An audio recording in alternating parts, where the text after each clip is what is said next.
Olá, tudo bem? Hoje eu vou falar com você de um tema até um pouco polêmico, hein? Por que que o Ocidente destruiu o que se achava que sabia o que era yoga? Esse assunto é um pouco mais complicado do que parece e bastante interessante. Então, eu tenho até livro publicado sobre isso. Mas fica atento que eu vou aqui fazer uma rápida explanação para você e a gente vai entender o que eu quero dizer. E ver que a resposta não é tão simples assim. Mas tentar chegar perto dessa resposta vai esclarecer várias coisas aí para você. Tá bom? Vamos lá?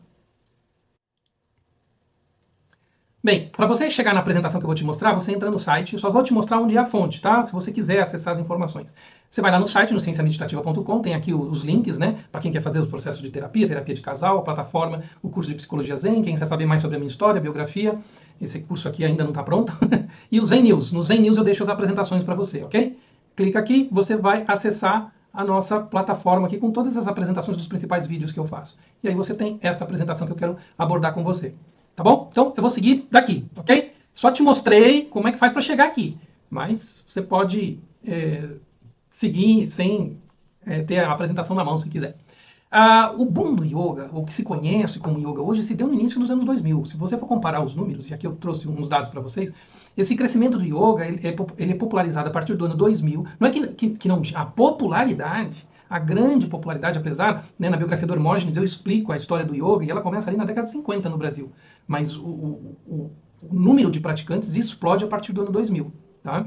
Apesar, por exemplo, da Academia Hermógenes chegar a ter quase 1000 alunos inscritos, né? Mas eram poucas academias, não era algo tão grande no mercado internacional quando se tornou. Então, nos Estados Unidos, no ano 2000, tinha 10 milhões de praticantes, em 2012 já tinha mais de 20 milhões. E aí, isso aconteceu principalmente por causa dessa ideia de wellness que se, que se trouxe, que se vendeu junto com a noção de yoga, tá? E aí nós temos aqui um processo de profissionalização global. Nesses 10 anos, muito processo de diferentes linhas, certificação de professores, brigas por certificação, neto xingando o avô, neto dizendo que o avô não sabia da aula de yoga, neto dizendo que só ele tem cadastro do avô, um monte de discussões em cima dessas certificações. Isso aqui é yoga, aquilo não é. Se saiu uma gota de suor, não é yoga. Se tem suor, é yoga. Se não tem suor, é yoga. Vários tipos de discussão para a venda dessas certificações. E foi um grande momento de expansão dentro dos Estados Unidos e a partir de 2010 esse crescimento aqui no Brasil e Reino Unido, ok? De 2016 aí é o topo, 2010 a 2016 é o topo. Então os Estados Unidos parte para 36, de 20 milhões para 36 milhões de praticantes. E a gente tem que ver, até por influência das mídias sociais, as suas outras sociedades, principalmente a brasileira, repercute demais o que acontece na mídia americana, né? E o crescimento de todos os tipos de prática e expressão, tá? A expansão econômica, então, da receita de 10 bilhões em 2012 chegou para 36 bilhões em 2016. Então nós temos em 2016 um mercado extremamente lucrativo, porém extremamente saturado, porque muita gente migrou para esse mercado. E nós estamos falando de 80 bilhões, ou seja, o resto do mundo faturando 50, enquanto o mercado americano faturava em torno de 36 bilhões com o yoga. Mas vários sinais de alerta foram acendidos, né? Comercialização excessiva, meinha de yoga, tapetinho não sei o que, mais almofadinha de não sei o que, mais elastiquinho de não sei o que, mais a cueca de não sei o que, mais o cabelo frufru. O mercado estava extremamente comercial. Retiros de 3 dias, certificação de 5 dias, e, nossa, vocês não têm ideia. Então, a diluição das raízes espirituais, quer dizer, já desde 2000 isso começou a fazer, mas em 2016, com o dinheiro fluindo intensamente, isso se cortou completamente, a conexão espiritual, né? E a formação de bolhas econômicas em centros urbanos, né? Que é a tentativa de faturamento e tornar isso um pouco mais prime, sabe? Eu crio um yoga mais caro, um certificado mais caro, eu faço algo com mais incenso, algo com mais cheirinho, essa ideia de... E aí vai criando-se bolhas econômicas em torno disso. Só que, para mostrar as ilustrações para você, então esse é o período do mercado, e foi quando eu escrevi este livro aqui, eu até deveria aumentar isso aqui, eu não vou conseguir aumentar agora, que é O Psicólogo dos Falsos Gurus. Eu conto várias verdades no meio de uma historinha de ficção, porque eu não podia citar os nomes todos, ia dar problema. Então, esse livro está disponível na Amazon, você pode baixar lá e ler, é divertido até. Porque eu trabalho com mais várias verdades no meio dessa história de ficção, né, dos falsos gurus aí, tá? Então esse alerta, já nessa época, eu já estava fazendo, de que esse mercado estava completamente contaminado. Mas aí veio a pandemia. Vamos falar da pandemia? O que aconteceu com a pandemia? O colapso do setor físico, queda de 58% das receitas globais no ano 2020. 58% do faturamento. Mais de quase 1,5 milhão de empregos só nos Estados Unidos. Pessoas que trabalhavam com yoga, professores, profissionais, deixaram de trabalhar. Tá? Então, fechamento, né, das academias de 17% a 30% nesse período e 50% posteriormente. O Brasil, 55% das pessoas nesse período que praticavam yoga deixaram de praticar e foram buscar outras coisas. Até porque a forma como o yoga era vendido, você encontra em outras modalidades, essa forma superficial de venda, você encontra em outros produtos. Né? Então, isso também, esse mercado, depois de 2021, ele tem esse enxugamento completo. E aí, eles forçou essas pessoas desesperadamente, ao ver esse mercado reduzir, a migração digital. Né? Então, 47% dos instrutores adotaram ensino virtual. E aí houve uma queda tremenda de engajamento de grupos, de criação de comunidade, da necessidade de se encontrar, e perceberam, yoga é isso? Nesse vídeo aqui, ele está ensinando que é isso? Então não é tudo aquilo. Né? E aí foi exposta essa vulnerabilidade, né, do modelo de negócio. Né? Então, o professor já não me dava suporte, agora que eu estou vendo nitidamente que ele não me dá suporte. O que eu estou fazendo aqui online, ele nem está me vendo. Então, a completa precarização do trabalho. Plataformas com 150 aulas. Né? E por um preço que é menos do que 1 hora aula de um professor. E meio que mostra, escancara o que já acontecia aqui, gente. Nessa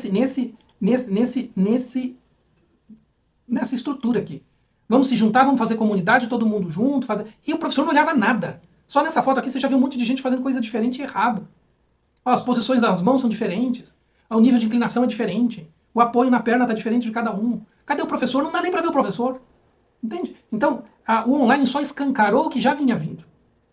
Meio que esgarçou, né? Aquilo que já estava sendo mostrado, né? Ladeira abaixo aí a coisa. Né? E aí, até é curioso, né? Que disso vem um aspecto que um aluno meu que trouxe, sabe? Um aluno na terapia falou, Vitor, você trabalhou tanto tempo com yoga, tudo. Engraçado, né? Eu até comento do seu trabalho para outras pessoas, e aí a gente fala do seu histórico com yoga, e a gente vai pesquisar sobre yoga e só vê bunda. Essa frase é de um aluno. Mas eu fiz a pesquisa e a hora que você faz pesquisas sobre yoga, mostra muita bunda, né? No meio do imaginário do que é yoga, né? Das pessoas. Eu sei que você que está vendo o vídeo não pensa exatamente dessa forma, mas a gente tem que pensar no grande público, o que o grande público entende disso. E grandes seminários que eram feitos dessa forma estão sendo feitos dessa forma assim agora. Grandes professores que tinham salas assim estão com salas assim. É o resultado agora dos problemas atuais. Né? Declínio contínuo. Então, hoje é mais de 50% dos estudos tradicionais já fecharam. Né? A estagnação de participação, as classes, conforme eu demonstrei. Morte gradual da conexão do que se entendia como um estudo tradicional, um ensino tradicional. E isso também acontece, é preciso deixar claro. Essa coisa de venda muito comercial não é só feita no Ocidente, né? Como o título aqui traz. Na Índia, você vai e é muito, muito, muito forte essa coisa de venda barata. Sabe quando você vai para a Índia, tem as pessoas que vendem produtos falsificados. Tinha a venda de yoga falsificada na Índia.